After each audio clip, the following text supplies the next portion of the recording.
Assalamualaikum warahmatullahi wabarakatuh. Salam sejahtera untuk kita semua. Selamat siang menjelang sore ya. Terima kasih berikan kepada kami Komisi Informasi Pusat untuk menyampaikan terkait dengan Undang-Undang Keterbukaan Informasi Publik. Jadi pada hal ini saya lebih pada fokus bahwa keterbukaan informasi sebagai kunci penanganan COVID-19.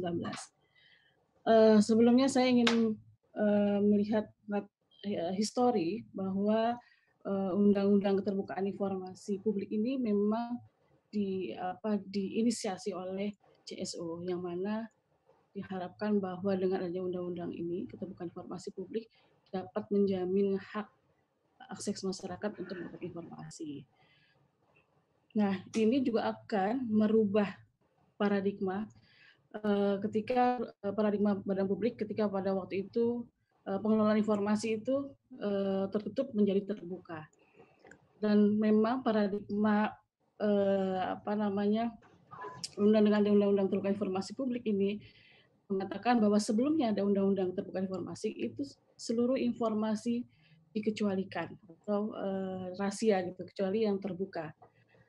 Tapi setelah adanya undang-undang terbuka informasi publik ini menyiratkan bahwa seluruh informasi itu terbuka kecuali yang dikecualikan. Nah, jadi jaminan undang-undang keterbukaan informasi publik itu juga tidak hanya mengatur dalam hak masyarakat untuk mendapatkan informasi, tapi juga dan juga kewajiban badan publik untuk mendapatkan informasi, tapi juga bagaimana mengatur jaminan publik untuk mengajukan keberatan dan gugatan apabila mendapatkan hambatan dalam memperoleh informasi publik.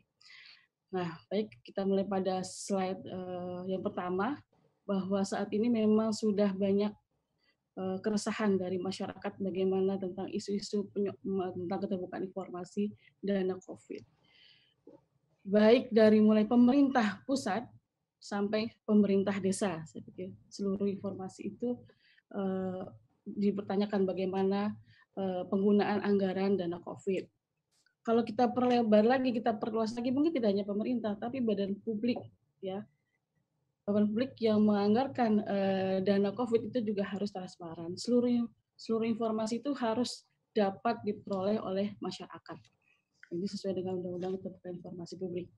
Nah, kalau kita melihat dari tujuan, bisa slide selanjutnya, kita melihat dari tujuan dari Undang-Undang Keterbukaan Informasi itu sangat jelas. Bahwa yang pertama ini adalah terkait dengan jaminan hak masyarakat untuk mendapatkan informasi mengenai pertama perencanaannya, bagaimana perencanaan pembuatan kebijakan publik dan juga program kebijakan sampai proses pengambilan keputusan publik. Itu sangat jelas bahwa seluruh kebijakan publik dari badan publik itu berhak diketahui oleh masyarakat atau dapat diakses oleh masyarakat. Dan kedua terkait dengan peran aktif dari masyarakat dalam hal kebijakan dan juga good government, dan terakhir terkait dengan pelayanan informasi, bagaimana badan publik itu dapat mengelola informasi secara mudah, ya, cepat dan sederhana sehingga masyarakat dapat dengan mudah mendapatkan informasi. Lanjut, slide selanjutnya. Nah, di dalam Undang-Undang Keterbukaan Informasi pada pasal 4 sangat jelas sekali bahwa masyarakat itu berhak untuk memperoleh informasi. Berhak informasinya apa saja? Di situ kita lihat ada yang pertama melihat dan bisa slide-nya dijelaskan ya. Melihat dan mengetahui informasi publik. Yang kedua, menghadiri pertemuan publik yang terbuka untuk umum. Yang ketiga, mendapatkan salinan informasi publik melalui permohonan sesuai dengan perundang-undangan. Dan yang terakhir, menyebarluaskan informasi sesuai dengan perundang-undangan. Dan terakhir juga kita lihat bahwa masyarakat juga bisa mengajukan gugatan ke pengadilan apabila dalam memperoleh informasi publik mendapatkan hambatan. Jadi sangat sangat diatur sekali bagaimana masyarakat untuk bisa mengakses informasi. Kemudian lanjut, informasi publik itu merupakan suatu proses informasi yang dihasilkan oleh badan publik. Jadi di sini saya katakan bahwa informasi publik adalah informasi yang dihasilkan, dikelola, dikirim dan seterusnya. Jadi setiap badan publik itu pasti punya informasi publik. Nah, ini yang memang harus diketahui oleh masyarakat sehingga masyarakat bisa mengakses informasi apa saja yang dia butuhkan. Lanjut. Dan badan publik sesuai dengan pasal 7, ya, pasal 7 ayat 3 mengatakan bahwa badan publik ini harus membangun pengembangan sistem informasi dan dokumentasi untuk mengelola informasi secara baik dan efisien sehingga dapat diakses dengan mudah. Nah, saya rasa beberapa badan publik itu mungkin sudah memberikan informasi kepada masyarakat, tetapi tidak masif, sehingga memang di dalam peraturan Komisi Keterbukaan Informasi itu harus ada pengembangan sistem informasi yang memudahkan masyarakat untuk bisa mengakses informasi tersebut.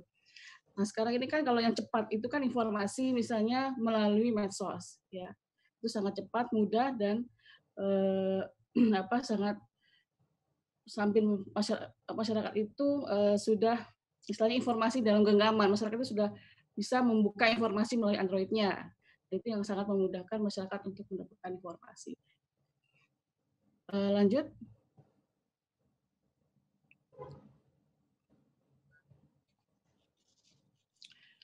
Nah, ini yang tadi saya katakan bahwa asas informasi publik itu adalah cepat. Jadi tadi ada presentasi yang telah dipaparkan narasumber sebelumnya bahwa banyak informasi yang tidak sampai kepada masyarakat. Nah, harusnya asas informasi itu harus cepat diterima oleh masyarakat dan tepat waktu. Jangan sampai informasi yang sudah lama, sudah tidak update itu masih diumumkan di badan publik. Nah, ini sangat yang merugikan masyarakat. Kemudian biaya ringan. Biaya ringan ini tadi seperti yang saya sampaikan bahwa bagaimana masyarakat dapat memperoleh informasi dengan cara mudah melalui medsos tadi gitu ya. Kemudian dengan cara sederhana. Bagaimana masyarakat dapat mengakses dengan cara yang mudah sehingga dapat diketahui dengan cepat informasinya. Kemudian lanjut. Nah, kami dari Komisi Informasi juga membuat surat edaran dalam hal pelayanan informasi di masa COVID. Jadi tujuan dari surat edaran ini adalah bagaimana pedoman pelayanan informasi publik dalam masa darurat kesehatan masyarakat akibat corona. Dan surat edaran ini kami tujukan kepada gugus tugas COVID, ya, Menteri Kesehatan dan badan publik baik dari tingkat pusat sampai tingkat desa, gitu ya, pemerintahan desa, dan juga ada beberapa hal di dalam SE ini yang mungkin saya bisa bacakan sedikit, paling tidak menjadi gambaran buat Bapak Ibu sekalian bahwa di dalam SE kami mengatakan salah satunya bahwa meski diberlakukannya kebijakan WFH di masa darurat kesehatan masyarakat atau PSBB, akses layanan informasi publik itu harus tetap berjalan, tentu dengan skema pelayanan informasi mengedepankan pelayanan melalui daring. Mungkin kayak seperti ini kita tidak mungkin melakukan kegiatan yang mengundang orang banyak sehingga bisa melalui virtual, gitu ya. Kemudian kita juga dalam SE itu mengatakan bagaimana sarana peringatan dini bagi masyarakat meliputi era penyebaran ya untuk satuan wilayah terkecil dari mulai pusat sampai desa, kelurahan, bagaimana penyebaran dari para ODP, misalnya PDP dan pasien COVID, dan saat ini sudah dilakukan oleh gugus tugas menyebutkan ODP dan PDP dan seterusnya. Dan yang terpenting lagi terkait dengan layanan kesehatan. Ini juga meliputi bagaimana kesediaan ventilator ya dengan tenaga medis yang menangani COVID-19, informasi kapasitas rumah sakit yang dapat merawat pasien COVID, Kemudian informasi terkait rencana belanja dan distribusi dan kesediaan alat pelindung diri APD dan seterusnya. Dan ini sudah kita cantumkan dalam surat edaran Komisi Informasi. Jadi itu beberapa hal yang sebenarnya sudah tergambar bagaimana pelayanan informasi di masa pandemi ini bisa dilakukan oleh badan publik. Kemudian dalam pelayanan informasi publik memang harus sesuai dengan protokol kesehatan. Di sini kita lihat bahwa social distancing ini sangat perlu untuk dilakukan dalam melakukan pelayanan informasi publik.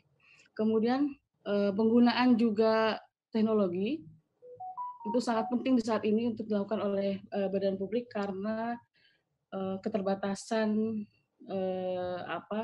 masyarakat untuk melakukan suatu kegiatan. Lanjut.